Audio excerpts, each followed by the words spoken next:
الحمد لله رب العالمين، وأشهد أن لا إله إلا الله وحده لا شريك له، وأشهد أن سيدنا ونبينا محمدًا عبده ورسوله. اللهم صل وسلم وزد وبارك عليه وعلى سائر النبيين والآل والأصحاب والتابعين. أما بعد، أيها الأحباب الكرام، كثر الكلام في هذه الأيام عن المخالفات المرورية وما يعانيه الناس من شدة المخالفات وكثرتها.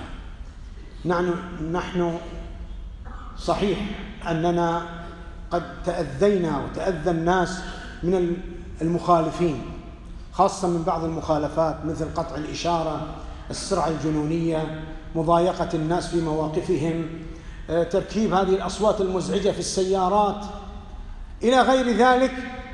نحن نشد على أيدي المرور، نقول هؤلاء لابد أن يعاقبوا،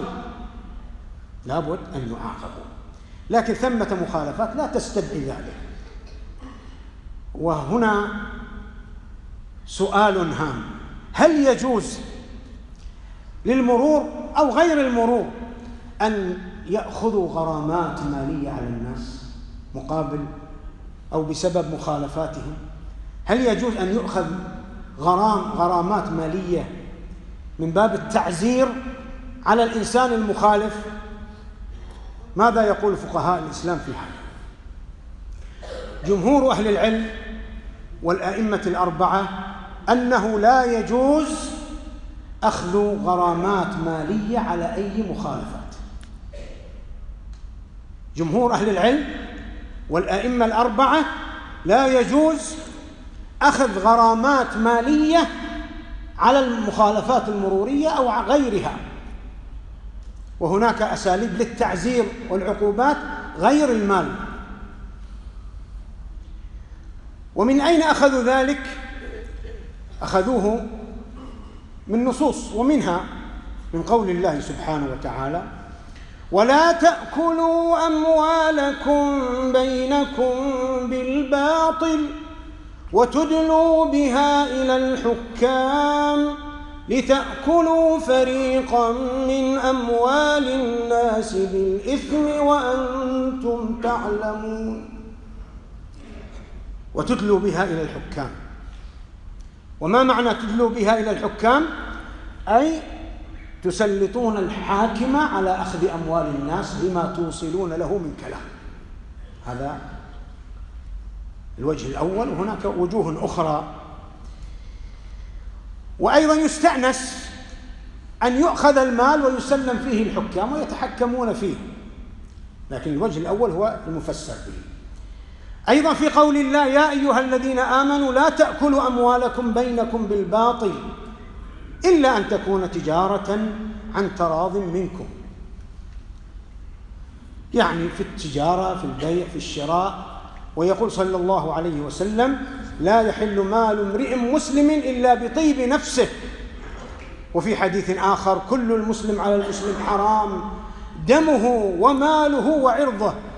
كيف تأخذ من مال المسلم على أن فعل كذا أو فعل؟ الغرامات المالية عند جمهور أهل العلم لا يجوز، إلا عند بعض الفقهاء، وعلى رأسهم الإمام ابن تيمية وتلميذه ابن القيم رحمهم الله، يجوزون تحت ظروف معينة. وبعض الأحناف جوزوا أخذ المال، أبي يوسف جوز أن يؤخذ المال لا أن يستملك، إنما يحبس عنه المال حتى يتأدب ثم يرد إليه. أما أن يكون هكذا هب ودب، أي مخالفات يؤخذ من أموال الناس من عرقهم، هذا لا يجوز بهذا الشكل. وكيف ستدار الأموال هذا؟ ثم هناك تفريق أيضا، هذه الأحكام لا يتساوى فيها كل الناس، فلا يجوز بهذا الشكل. هناك عقوبات أخرى في ردع المخالفين، في تأديب المخالفين، في عقوبات أخرى يبتكرونها. أما بهذا الشكل ابتزاز الناس، ما يستطيع الواحد يعني أي يخاف الآن أن يمشي بسيارته ويضرب ويؤخذ من ماله لابد أن يعاد النظر وأن يتقى الله سبحانه وتعالى. والنبي عليه الصلاة والسلام كما في صحيح مسلم يقول: اللهم من ولي من أمر أمتي شيئا فشق عليهم فاشقق عليه، ومن ولي من أمر أمتي شيئا فرفق بهم فارفق به. نحتاج إلى الرفق، نعم، نحتاج إلى تأديب المتجاوزين الذين يضرون أنفسهم وغيرهم، لكن ليس بهذا الشكل وليس بالعقوبات المالية. يعني تجوز العقوبات المالية في ظروف مشددة معينة مفصلة فقهيا، ليس بهذا الشكل. ثم نقول كلمة أخيرة: القوانين التي تصدر في بلادنا، نحن بلاد الإسلام، هل تمرر هذه القوانين على لجنة شرعية من العلماء والفقهاء الذين لا تأخذهم في الله لومة لائم، اللي ما يفصلون الثوب حسب ما يشتهي المسؤول؟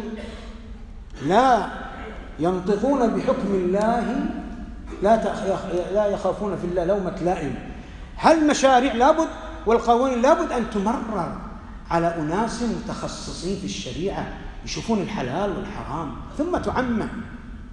أما مجلس النيابي ومجلس الشورى لا يوجد فقهاء في الشريعة الإسلامية فيه، إما أن يغذى وإما أن تجعل يعني جهة خاصة حرة في النطق بالأحكام.